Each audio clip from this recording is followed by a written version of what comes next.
आप बहुत मेहनत करते हैं, बहुत अच्छे से नोट्स बनाते हैं, बहुत अच्छी तैयारी करते हैं, लेकिन अगर आपको एग्ज़ाम में अच्छे मार्क्स चाहिए तो फाइनली आपको अनसॉल्व पेपर्स का सहारा लेना पड़ेगा। बिना अनसॉल्व किए हुए आप बहुत अच्छे मार्क्स या बहुत अच्छी पॉलिशिंग अपनी नॉलेज की नहीं कर सकते हैं। सो जय हिंद प्यारे बच्चों, मैं श्रीकांत पांडे आपका स्वागत करता हूं अपने YouTube channel dream bird academy पे। मैं आपके लिए लेके आया हूं अनसॉल्व की रसायन विज्ञान की 12 की सीरीज़। न केवल यहां पर अनसॉल्व को सॉल्व करेंगे बल्कि ये भी जानेंगे कि बोर्ड एग्ज़ाम में किस तरीके से प्रश्नों के उत्तर दिए जाते हैं और किस तरीके से प्रश्नों का उत्तर लिखा जाता है। बच्चों, मैंने जिस तरीके से कॉपी बोर्ड एग्ज़ाम में आइडियल तरीके से लिखनी चाहिए उस तरीके से लिख के उसका लिंक यूट्यूब में इस चैनल के लास्ट में वीडियो में डाल दिया है, आप लोग उसको देख सकते हैं। आज हम लोग सॉल्व करने जा रहे हैं 2022 रसायन विज्ञान का पहला सेट। तो बच्चों, इस सेट का 2022 का सेट है, इसका GH नाम है और सेट में जो पहला प्रश्न आता है वो बहुविकल्पी प्रश्नों का होता है, ऑब्जेक्टिव क्वेश्चंस का होता है। और ऑब्जेक्टिव क्वेश्चंस आपकी पहला क्वेश्चन जो होता है 1-1 अंक के होते हैं और 6 क्वेश्चन उसमें पूछे जाते हैं। आपके पास अगर अनसॉल्व नहीं है तो आप एक अनसॉल्व मार्केट से ख़रीद लीजिए। यहाँ पर तो मैं सॉल्व करा ही रहा हूँ। और जो पहला प्रश्न है उसका का पार्ट है, ये सॉलिड स्टेट से है, ठोस अवस्था से।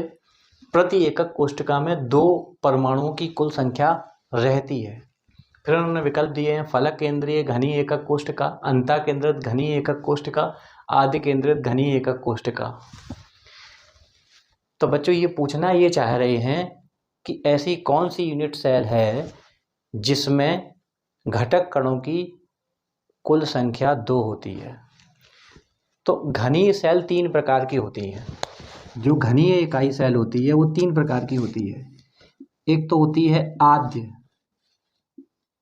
जिसको इन्होंने 3rd नंबर पे ऑप्शन में दे रखा है, जिसके प्रत्येक कॉर्नर पे एक एक पार्टिकल उपस्थित होता है। देखिए, किसी भी यूनिट सेल का जो एक पार्टिकल होता है उसकी शेयरिंग 8 यूनिट सेल्स में रहती है। इस प्रकार से अगर आपने पढ़ा होगा तो एक कॉर्नर पर एक यूनिट सेल में एक घटक कण का 1/8वां हिस्सा रहता है। अगर हम देखें तो घनीय सेल में 8 कॉर्नर्स हैं और 8 कॉर्नर्स पे अगर एक कॉर्नर पर 1/8 हिस्सा है तो टोटल अगर 8 × 1/8 करेंगे तो आद्य में होता है एक कण, यानी एक परमाणु की कुल संख्या कितनी होती है, एक परमाणु से मिलकर बनी होती है आद्य यूनिट सेल। और दूसरी आती है आपकी फलक केंद्रित। फलक केंद्रित होती है कि कॉर्नर्स के साथ साथ उसके फलक पर भी एक एक पार्टिकल्स उपस्थित होता है। कॉर्नर्स के साथ साथ ये जो सरफेस दिख रही है, इधर वाली सरफेस ये है, एक सरफेस ये है, एक सरफेस ये है। देखिए, एक सरफेस पीछे हो गई, एक आगे हो गई, एक ये इधर वाली साइड वाली हो गई, एक इधर हो गई, एक सरफेस ऊपर और एक नीचे। तो फलक के जो पार्टिकल्स होते हैं वो एक पार्टिकल 2 यूनिट सेल का हिस्सा होता है। तो 2 यूनिट सेल का हिस्सा है, इसका मतलब कॉर्नर्स पर कितने पार्टिकल्स हैं?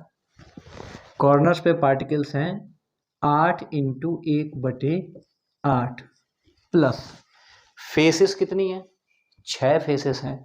6 फेसेस में से एक फेस का जो पार्टिकल है वो 2 यूनिट सेल में जाता है। तो इसका मतलब हुआ जाके एक फेस पे आधा पार्टिकल, यानी कि आधा परमाणु होगा। तो 6 फेसेस में 1/2 का मल्टीप्लाई करें तो एक यहाँ पर आता है प्लस 3, तो 4 परमाणुओं से मिलकर बनी होती है एक यूनिट सेल, जो कि फलक केंद्रित होती है। ठीक है, अब हम लोग बात कर रहे हैं अंतः केंद्रित की, बॉडी सेंटर्ड की बात कर रहे हैं।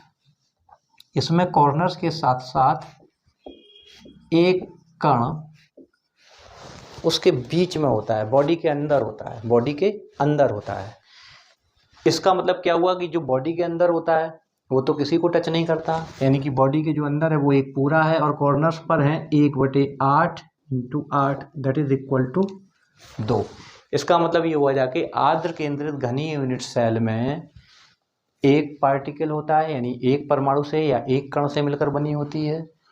अंतः केंद्रित जो होती है वो 2 से मिलकर बनी होती है, 2 परमाणुओं से, और जो फलक केंद्रित होती है वो 4 परमाणुओं से मिलकर बनी होती है।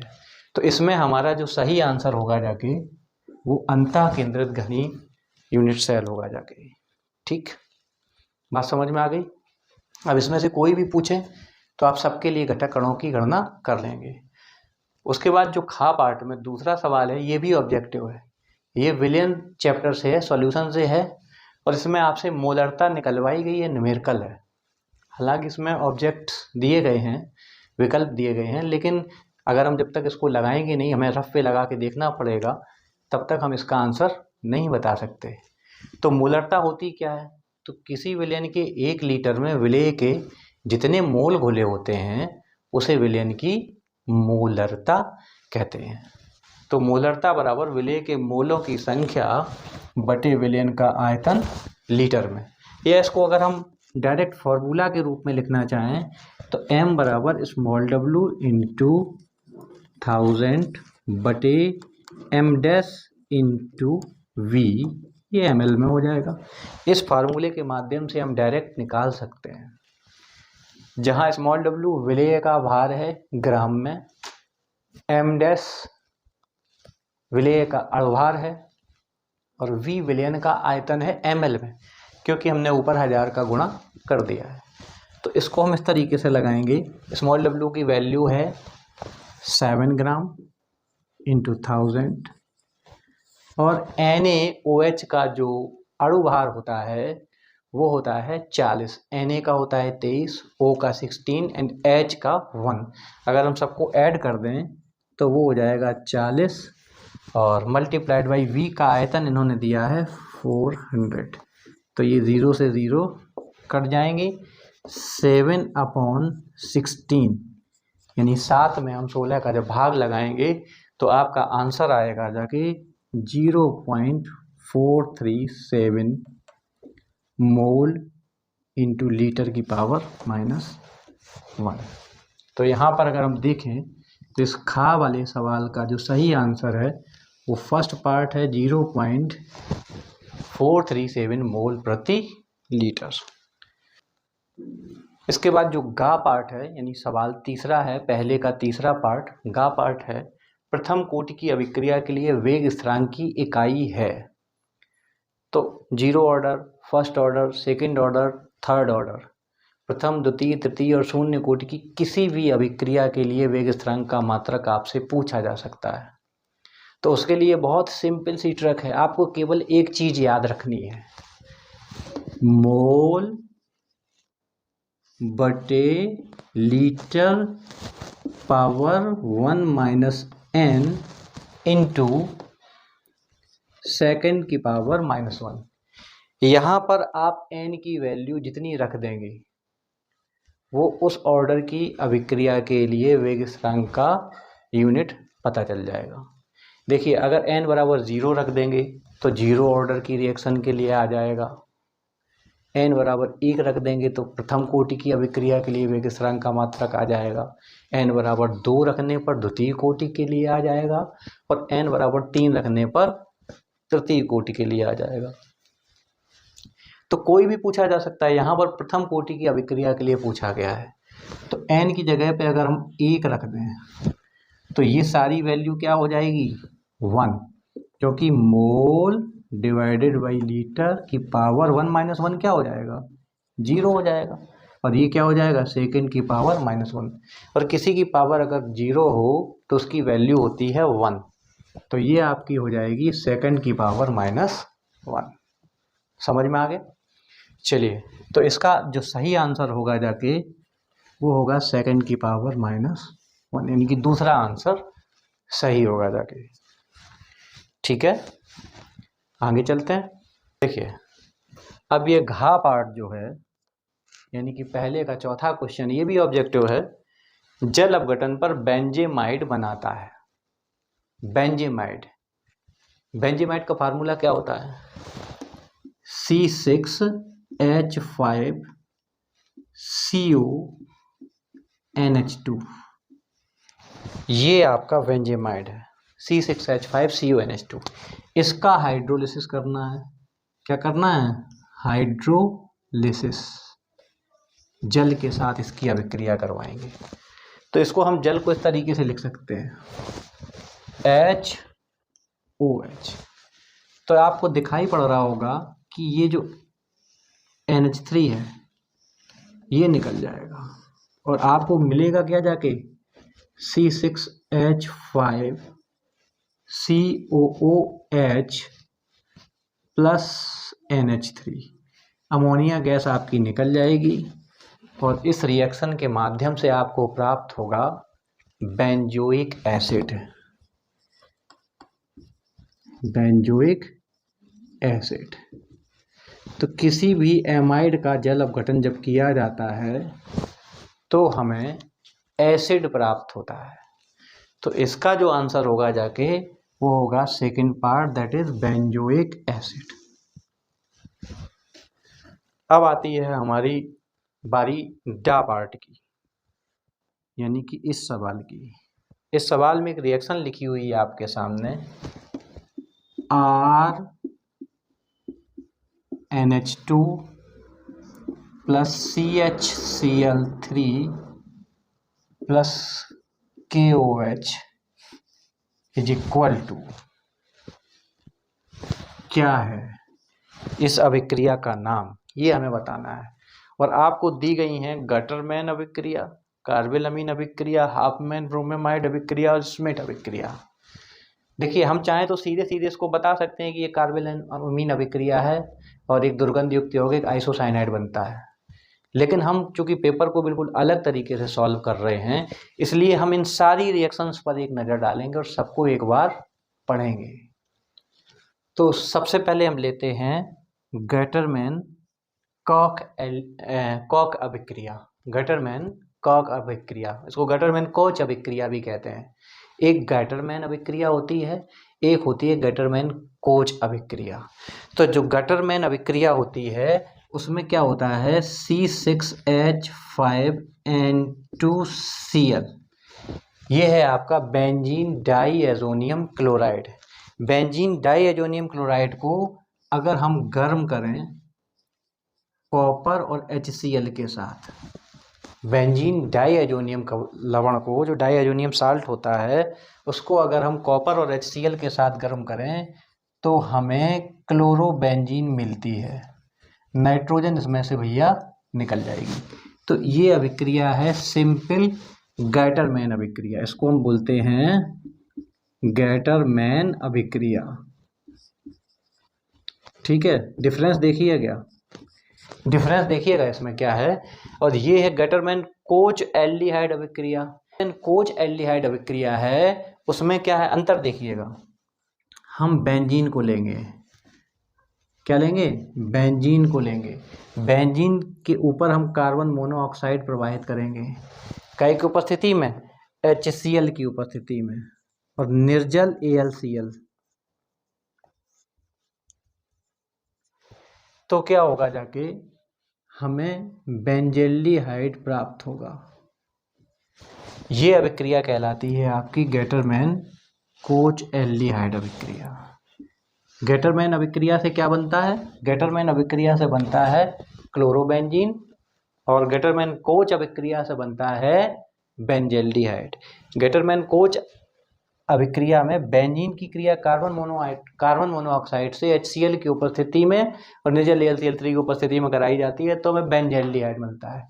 याद रखिए, गटरमैन कोच अभिक्रिया से बेंजल्डिहाइड बनता है, और गटरमैन अभिक्रिया जो सिंपल होती है उससे हमें प्राप्त होती है क्लोरोबेंजीन। अब हम लोग आते हैं हाफमैन ब्रोमेमाइड अभिक्रिया पे। देखिए, किसी भी एमाइड की, चाहे वो एलिफेटिक हो चाहे वो एरोमेटिक हो, किसी भी एमाइड की अगर ब्रोमीन व KOH से अभिक्रिया करवाएंगे, किसी भी एमाइड की, R/AR CONH2 ग्रुप होता है एमाइड का। किसी भी एमाइड की अगर हम अभिक्रिया ब्रोमीन व KOH से कराएंगे तो हमें प्राइमरी अमीन मिलता है जाके। किसी भी एमाइड की अगर हम अभिक्रिया ब्रोमीन व KOH से करवाएंगे तो हमें देखिए कि 2 KBr हो गया, ठीक है, और 4 प्लस K2CO3। किसी भी एमाइड की अगर हम अभिक्रिया ब्रोमीन और KOH से करवाएंगे तो हमें प्राइमरी अमीन मिलता है। अगर हम एल्काइल एमाइड लेंगे तो एल्काइल अमीन बन जाएगा, अगर एराइल एमाइड लेंगे तो एराइल अमीन बन जाएगा, ठीक है। अब बात आती है इस अभिक्रिया की जो कि हमसे पूछी गई है। ये बहुत ही इंपॉर्टेंट अभिक्रिया है, इसको हम लोग कहते हैं कार्बिल अमीन अभिक्रिया। जब किसी प्राइमरी अमीन की चाहे वो एलिफेटिक हो या एरोमेटिक हो, किसी भी प्राइमरी अमीन की जब क्लोरोफॉर्म व KOH से अभिक्रिया करवाते हैं तो एक आइसोसाइनाइड बनता है, RNC आइसोसाइनाइड बनता है जाके, जो कि एक अत्यंत दुर्गंध युक्त यौगिक होता है और ये प्राइमरी अमीन के टेस्ट में प्रयुक्त किया जाता है। किसी भी प्राथमिक अमीन की क्लोरोफॉर्म व KOH से अभिक्रिया करवाते हैं अल्कोहली KOH से तो एक दुर्गंध युक्त यौगिक आइसोसाइनाइड बनता है। अगर हम R लेंगे, एल्किल लेंगे तो एल्किल आइसोसाइनाइड बनेगा, अगर हम बेंजीन का लेंगे तो फेनिल आइसोसाइनाइड बनता है।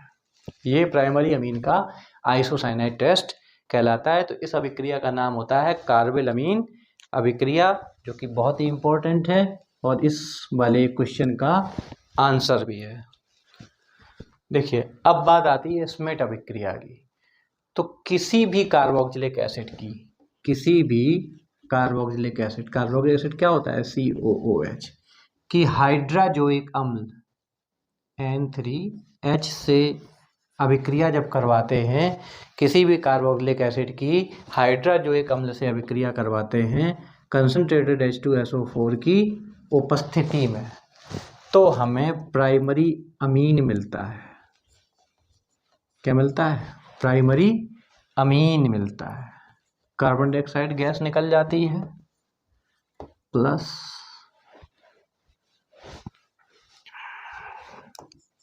नाइट्रोजन गैस निकल जाती है। किसी भी कार्बोक्सिलिक एसिड की अगर हम हाइड्राजोइक अम्ल से अभिक्रिया कराएं तो हमें प्राइमरी अमीन मिलता है, ठीक है। तो ये अभिक्रियाएं समझ में आ गई। गेटरमैन कोचएल्डिहाइड संश्लेषण, गेटरमैन कोचएल्डिहाइड में बेंजीन की कार्बन मोनोऑक्साइड से अभिक्रिया कराई जाती है, बेंजिल्डिहाइड बनता है। गेटरमैन अभिक्रिया डायजोनियम लवण की अभिक्रिया कराते हैं कॉपर और HCl से, तो हमें क्लोरोबेंजीन मिलता है। और कार्बिल अमीन अभिक्रिया किसी भी प्राइमरी अमीन की अगर क्लोरोफॉर्म और अल्कोहली KOH से अभिक्रिया कराते हैं तो हमें जाके मिलता है आइसोसाइनाइड, जो कि एक दुर्गंध युक्त यौगिक होता है, आइसोसाइनाइड टेस्ट इसको बोलते हैं। और इसमें अभिक्रिया है कि किसी भी कार्बोक्सिलिक एसिड की अगर हम हाइड्राजोइक अम्ल से अभिक्रिया कराते हैं तो हमें प्राइमरी अमीन मिलता है। चलिए अगला क्वेश्चन है जो वो है चा पार्ट। पहले का चा पार्ट है RNA में उपस्थित क्षारक हैं और 4 विकल्प इन्होंने दिए हुए हैं, ठीक है। तो 4 विकल्प में RNA में उपस्थित जो क्षारक है वो इन्होंने पूछा है। तो RNA और DNA में कुल मिला के अगर दोनों को मिला के देखा जाए तो उसमें 5 क्षारक होते हैं, एडेनिन, गुआनिन, साइटोसिन, थायामीन और यूरेसिल। ये 5 इन दोनों में मिला के पाए जाते हैं। तो इसमें बहुत बार क्वेश्चन पूछा जाता है कि DNA में कौन से हैं कौन से नहीं हैं और RNA में कौन से हैं और कौन से नहीं हैं। तो देखिए ये तीनों जो शुरुआत वाले हैं एडेनिन, गुआनिन और साइटोसिन, ये दोनों में कॉमन है, यानी RNA और DNA दोनों में एडेनिन, गुआनिन और साइटोसिन पाए जाते हैं, राइट।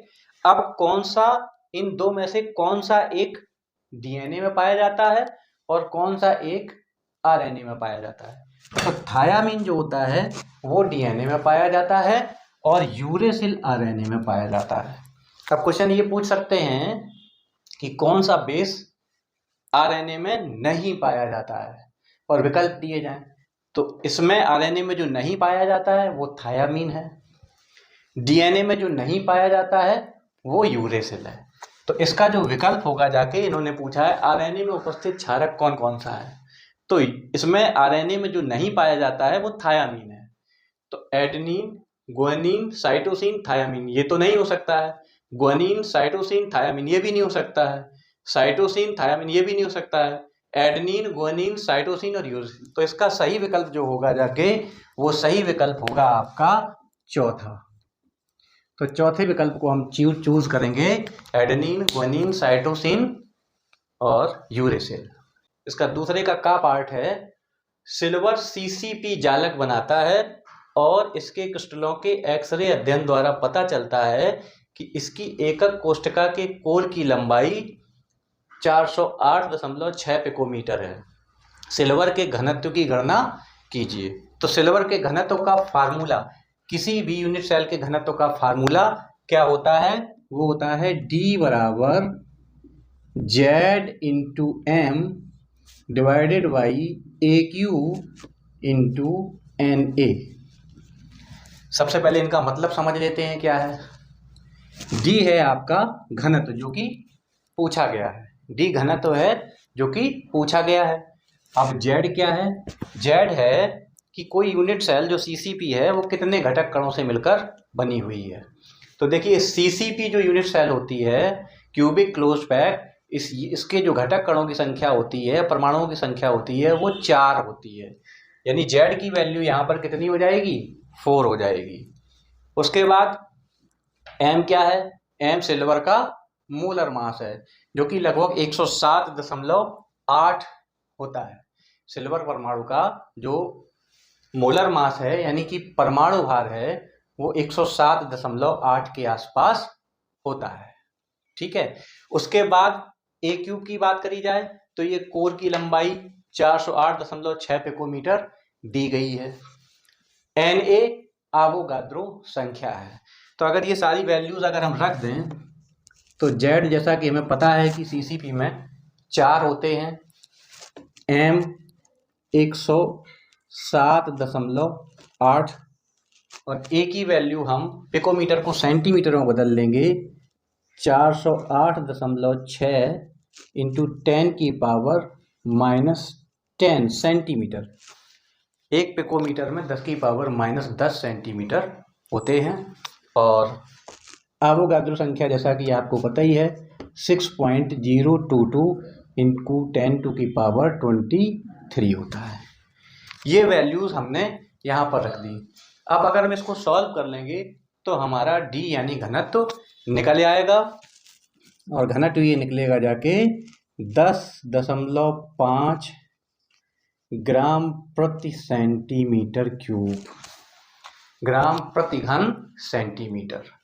तो ये हमारा दूसरे का पार्ट हुआ जो कि 2 नंबर का पूछा जाता है।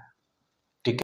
अब दूसरे का जो खा पार्ट है, खा, गा और घा, इस तरीके से ये 4 क्वेश्चन दूसरे प्रश्न में थे। 4 पार्ट दूसरे क्वेश्चन के जो 2-2 अंक के हैं, ये सारे 2-2 अंक के आते हैं।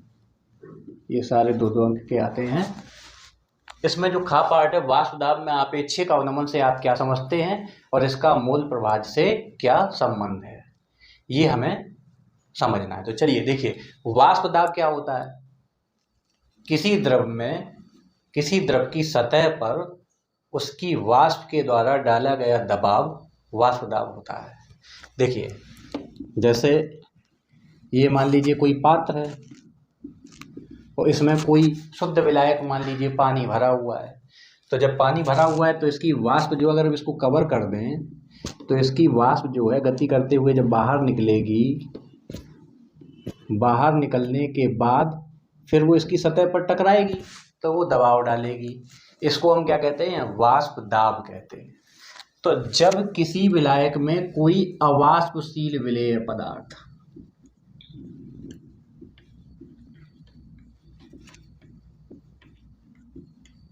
देखिए, जब किसी शुद्ध विलायक में कोई अवाष्पशील विलेय पदार्थ घोला जाता है तो उसके वाष्प दाब में कमी आती है, क्योंकि उतने ज़्यादा अणु बाहर नहीं निकल पाते हैं विलायक के, क्योंकि अवाष्पशील जो पदार्थ होता है वो उसके मार्ग में अवरोध उत्पन्न करता है, जिसकी वजह से जो विलयन तैयार होता है उसमें शुद्ध विलायक का वाष्प दाब कम हो जाता है।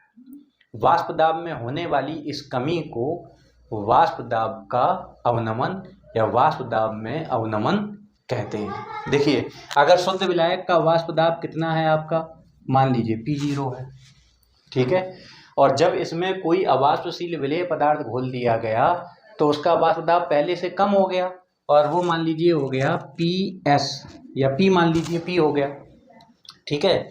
तो वाष्प दाब में कमी कितनी हो गई, P माइनस PS, और वाष्प दाब में आपेक्षिक अवनमन कितना हो गया। अगर वाष्प दाब में होने वाली कमी में हम शुद्ध विलायक के वाष्प दाब यानी कि P0 का अगर भाग लगा दें, वाष्प दाब में जो कमी हुई है उसमें अगर शुद्ध विलायक के वाष्प दाब का हम भाग लगा दें तो वाष्प दाब का आपेक्षिक अवनमन आ जाता है।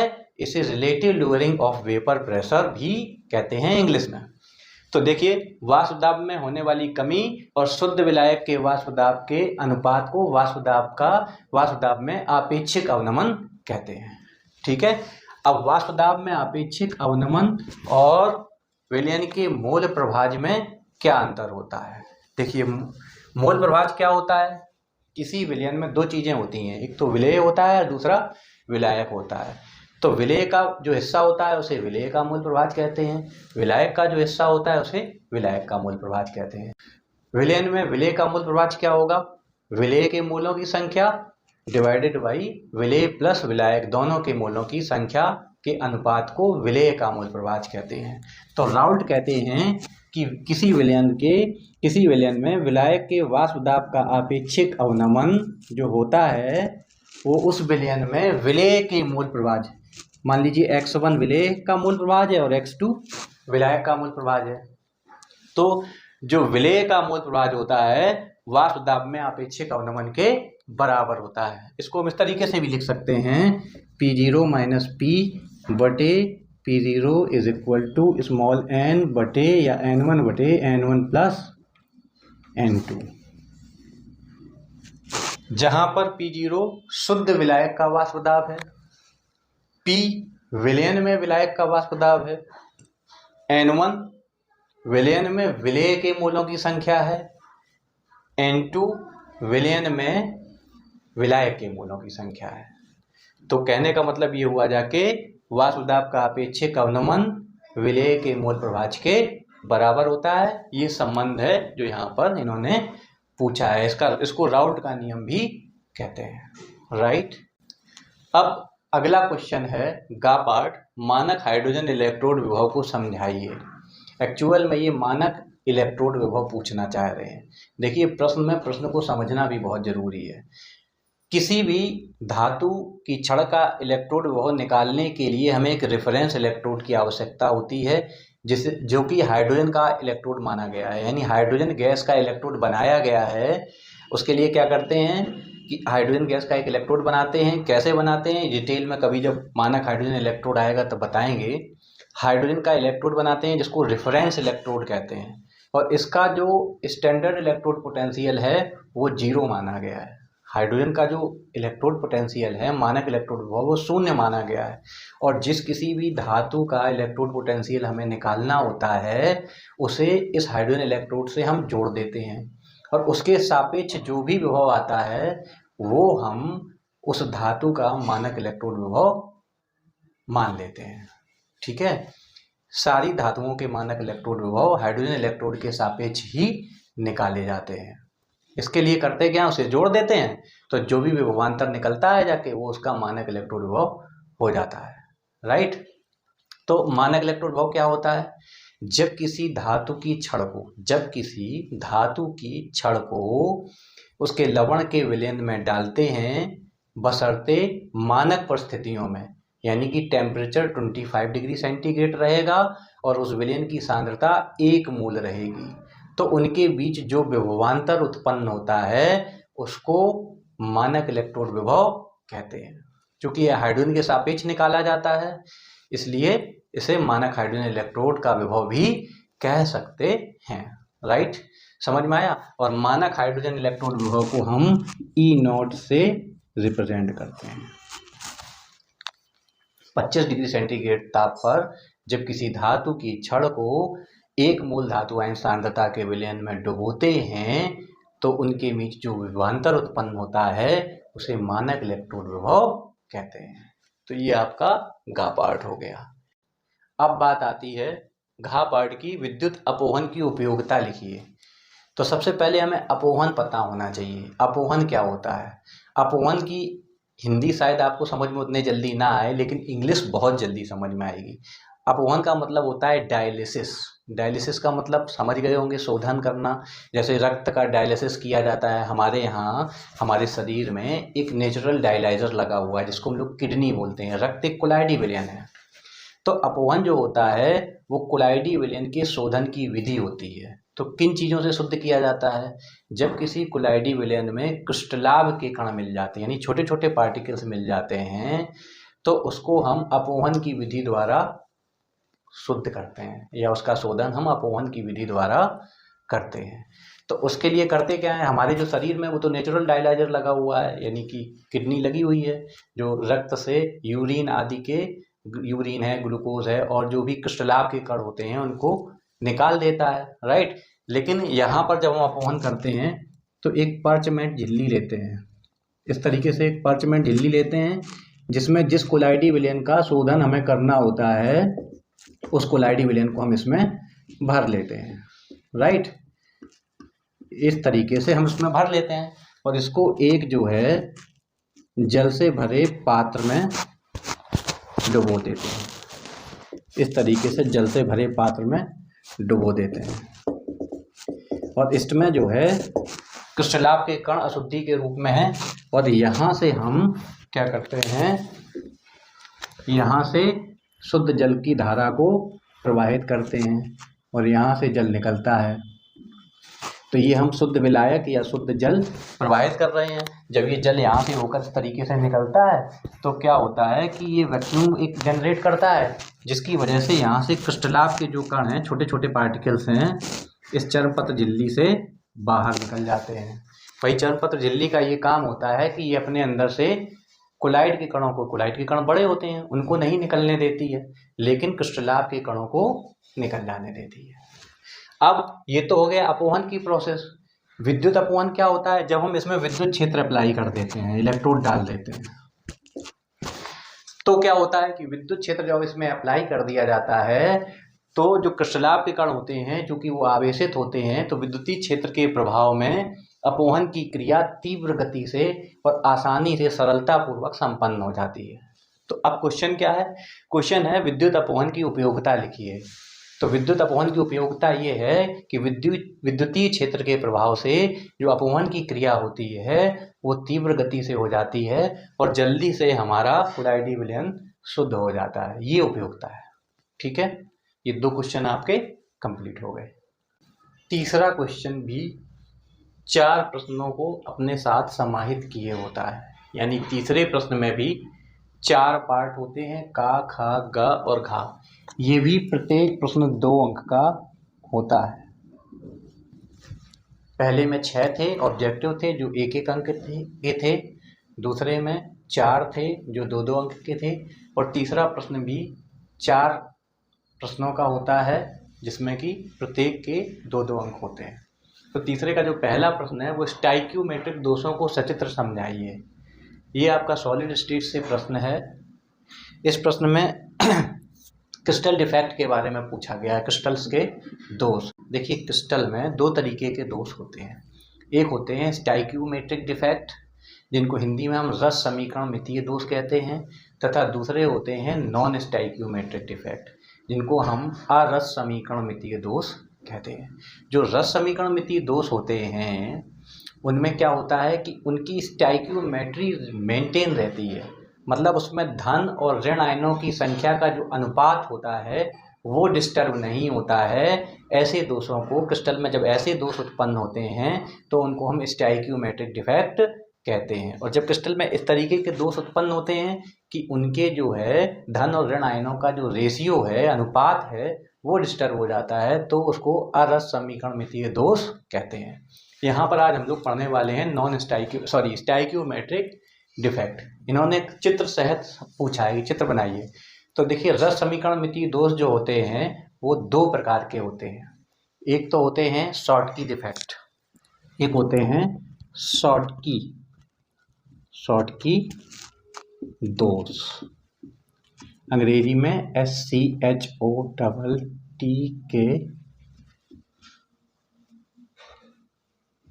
Schottky defects. शॉर्टकी डिफेक्ट्स में क्या होता है, इस तरीके के डिफेक्ट्स मोस्टली NaCl, KCl आदि क्रिस्टल्स में पाए जाते हैं। शॉर्टकी डिफेक्ट्स में क्या होता है, जैसे ये चित्र आपके सामने बना हुआ है, इसमें जितने धनायन यानी जितने Na+ निकले हैं उतने ही Cl- निकले हैं। तो जितना धनायन निकलेगा उतना ही ऋणायन निकलेगा, जिससे क्या होगा, ओवरऑल क्रिस्टल का धन और ऋण आयनों का जो अनुपात है वो स्थिर रहेगा, यानी उनकी स्टोइकियोमेट्री मेंटेन रहेगी। धन और ऋण आयनों का रेशियो जो है वो मेंटेन रहता है। ऐसे दोषों को हम लोग कहते हैं शॉर्टकी डिफेक्ट, राइट। ऐसे क्रिस्टलों में जब दोष पाया जाता है तो उसकी वजह से उनका घनत्व कम हो जाता है, क्योंकि उसमें से धन और ऋण आयन निकल जाते हैं, ठीक है। इसके बाद आता है फ्रैंकल, ये पहला स्टोइकियोमेट्रिक डिफेक्ट हुआ, दूसरा है फ्रैंकल डिफेक्ट्स।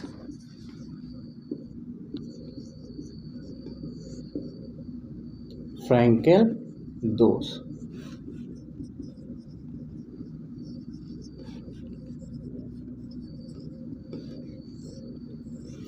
फ्रैंकल दोष में क्या होता है, इस तरह का जो दोष होता है वो जिंक सल्फाइड, AgBr इस तरीके के क्रिस्टल्स में पाया जाता है। इसमें क्या होता है कि जो धनायन होता है, जैसे फ्रैंकल जो शॉर्टकी दोष था उसमें से धन और ऋणायन दोनों निकल गए थे। इसमें क्या होगा, धनायन निकलेगा नहीं, वो निकल कर कहाँ आ जाएगा, अंतराकाशी स्थान में आ जाएगा। जो क्रिस्टल के बीच में जो इंटरस्टाइशियल स्पेस होता है, जहाँ पर ये बहुत सारे क्रिस्टल के जो घटक कण होते हैं ये रखे होते हैं, इनके बीच में जो अंतराकाशी स्थान होता है, इंटरस्टाइशियल स्पेस होता है, तो अपनी जगह को मिस करके कहाँ आ जाता है, क्रिस्टल के बीच में जो खाली स्थान होता है वहाँ पर पहुँच जाता है। ये दोष मोस्टली उन क्रिस्टल्स में पाए जाते हैं जिनका धनायन छोटा और ऋणायन का आकार बड़ा होता है। तो इस तरीके से जो स्टोइकियोमेट्रिक डिफेक्ट हैं वो दो होते हैं, एक होता है आपका शॉर्टकी डिफेक्ट और दूसरा होता है फ्रैंकल डिफेक्ट। शॉर्टकी डिफेक्ट में जितने धनायन निकलते हैं उतने ही ऋणायन निकलते हैं, और फ्रैंकल डिफेक्ट में क्या होता है कि धनायन निकलकर खाली स्थान में क्रिस्टल्स के बीच में पहुंच जाता है। जो शॉर्टकी डिफेक्ट है वो NaCl और KCl आदि क्रिस्टल्स में पाया जाता है, और जो फ्रैंकल डिफेक्ट है वो AgBr और जिंक सल्फाइड में पाया जाता है, राइट। समझ में आ गई ये बात। तीसरे का जो खा पार्ट है उसमें पूछा गया है कि तनु तथा सांद्र H2SO4 की तांबे से अभिक्रिया का समीकरण लिखिए। तो देखिए, जब कॉपर के साथ तनु H2SO4 की अभिक्रिया होती है, कौन से, डाइल्यूट H2SO4 की अभिक्रिया होती है वायु की उपस्थिति में, यानी ऑक्सीजन के आधिक्य में, तो क्यूप्रिक सल्फेट CuSO4 बनता है और साथ में H2O बनता है। कॉपर की डाइल्यूट H2SO4 से अभिक्रिया होती है ऑक्सीजन की उपस्थिति में, तो क्यूप्रिक सल्फेट बनता है। और जब यही अभिक्रिया कॉपर की गर्म व सांद्र H2SO4 से होती है, गर्म व सांद्र H2SO4 से होती है, तब भी क्यूप्रिक सल्फेट बनता है, तब भी CuSO4 बनता है, लेकिन तब यहाँ पर ऑक्सीजन की आवश्यकता नहीं पड़ती है और साथ में जल के बजाय सल्फर डाइऑक्साइड और जल बनता है। ठीक है, समझ में आ रही है बात। जब कॉपर की तनु H2SO4 से अभिक्रिया होती है तो क्यूप्रिक सल्फेट केवल बनता है, लेकिन जब इसी कॉपर की सांद्र H2SO4 से, कौन से H2SO4 से, कंसंट्रेटेड H2SO4 से अभिक्रिया होती है, तो क्यूप्रिक सल्फेट और सल्फर डाइऑक्साइड गैस बनते हैं। ये दोनों का ये अंतर है। वो तनु और सांद्र दोनों से पूछना चाह रहे थे, तनु और सांद्र दोनों में क्यूप्रिक सल्फेट तो बनता है, लेकिन सांद्र के साथ हमें सल्फर डाइऑक्साइड गैस भी प्राप्त होती है, तनु के साथ सल्फर डाइऑक्साइड गैस प्राप्त नहीं होती है। आई थिंक समझ में आ गया होगा। ठीक है, अब अगला प्रश्न है, एक दंतुर लिगैंड को उदाहरण की सहायता से समझाइए। तो सबसे पहले लिगैंड क्या होते हैं ये समझ लें। देखिए, हम लोगों ने उपसह संयोजक यौगिक पढ़े हैं, जैसे कि ये एक K4FeCN का 6, ये एक उपसह संयोजक यौगिक है। ठीक है, इसमें सामान्य धनायन ये पोटेशियम है और ये संकर ऋणायन है। संकर ऋणायन में जो Fe होता है ये सेंट्रल एटम होता है, सेंट्रल मेटल एटम होता है। और इस उपसहसंयोजक यौगिक में जो संकर आयन होता है, उस संकर आयन में जो स्पेसीज सेंट्रल मेटल एटम से परमानेंटली जुड़े होते हैं, उपसहसंयोजक बंध द्वारा जुड़े होते हैं, उपसहसंयोजक बंध द्वारा जुड़े होते हैं, उन्हें हम लोग कहते हैं लिगैंड। देखिए, इसमें कितने लिगैंड हैं? इसमें 6 लिगैंड हैं। ठीक, इसमें कितने लिगैंड हैं? 6 लिगैंड हैं साइनाइड आयन। तो जो स्पेसीज केंद्रीय धातु परमाणु से उपसहसंयोजक बंध के द्वारा परमानेंटली जुड़े होते हैं, उनको हम लोग लिगैंड कहते हैं। अब लिगैंड जो होते हैं वो ये होते हैं, जैसे कि यहाँ पर दिख रहे हैं, जो जिनके पास देने के लिए इलेक्ट्रॉन युग्म होता है, वो या तो धनावेशित हो सकते हैं या ऋणावेशित हो सकते हैं। ठीक है, और केंद्रीय धातु परमाणु को वो इलेक्ट्रॉन युग्म प्रदान करते हैं। ठीक, अब एक दंतुर, द्विदंतुर, 4 दंतुर यानी मोनोडेंटेड, पॉलीडेंटेड, बाईडेंटेड, इस तरीके से लिगैंड्स होते हैं। तो जिन लिगैंड में केवल एक दाता परमाणु होता है जो इलेक्ट्रॉन युग्म को प्रदान करता है, जैसे साइनाइड में अगर हम देखें तो कार्बन परमाणु इलेक्ट्रॉन युग्म डोनर का काम कर रहा है, जिसके पास इलेक्ट्रॉन युग्म है।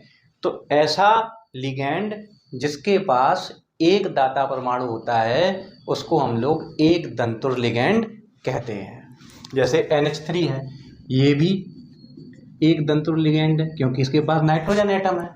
ठीक है, और इथाइलिन डाइअमीन CH2 CH2 NH2 और NH2, इसमें 2 डोनर एटम है, एक इधर नाइट्रोजन और एक इधर नाइट्रोजन। तो ये भी सहसंयोजक बंध, उपसहसंयोजक बंध बना सकता है और ये भी उपसहसंयोजक बंध बना सकता है।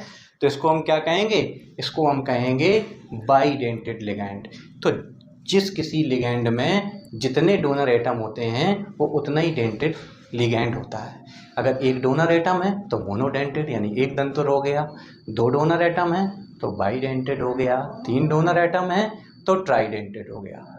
राइट। अगला क्वेश्चन है, ग्लूकोज तथा फ्रक्टोज की संरचना में अंतर स्पष्ट कीजिए। देखिए, ग्लूकोज और फ्रक्टोज दोनों ही कार्बोहाइड्रेट हैं, दोनों ही मोनोसैकेराइड हैं और दोनों के ही अणुसूत्र बिल्कुल सेम होते हैं, यानी कि C6H12O6। दोनों का पेरेंट फार्मूला सेम होता है। लेकिन ग्लूकोज जो होता है वो पॉलीहाइड्रोक्सी एल्डिहाइड होता है, पॉलीहाइड्रोक्सी एल्डिहाइड होता है। यानी ग्लूकोज में 5 OH समूह होते हैं और एक एल्डिहाइड यानी CHO समूह होता है संरचना सूत्र के आधार पर। और जो तुम्हारा फ्रक्टोज होता है वो पॉलीहाइड्रोक्सी कीटोन होता है, यानी कि फ्रक्टोज में CHO की बजाय कीटोनिक समूह उपस्थित होता है। जैसे कि आप देख पा रहे होंगे, ग्लूकोज और फ्रक्टोज दोनों का जो पेरेंट फार्मूला है वो C6H12O6 है। दोनों के अणुसूत्र समान हैं, दोनों ही कार्बोहाइड्रेट हैं और दोनों ही मोनोसैकेराइड हैं। परंतु अंतर यह है कि ग्लूकोज में एक एल्डिहाइड समूह होता है और 5 हाइड्रोक्सिल समूह होते हैं, यानी कि ये पॉलीहाइड्रोक्सी एल्डिहाइड है संरचना के आधार पर। और जो फ्रक्टोज होता है वो पॉलीहाइड्रोक्सी कीटोन है, यानी कि इसमें कीटोनिक समूह पाया जाता है और इसमें एल्डिहाइड समूह पाया जाता है। तो आई थिंक यहाँ तक आपको अंतर अच्छे से समझ में आ गया होगा। हम लोगों ने केमिस्ट्री का 2022 का जो जीएच सेट है, इस वीडियो में यहाँ तक 3 प्रश्न हल कर लिए हैं। आगे आने वाली वीडियो में हम लोग इस सेट को पूरा हल करेंगे। So keep on watching. Thank you. जय हिंद। मिलते हैं अगले वीडियो में।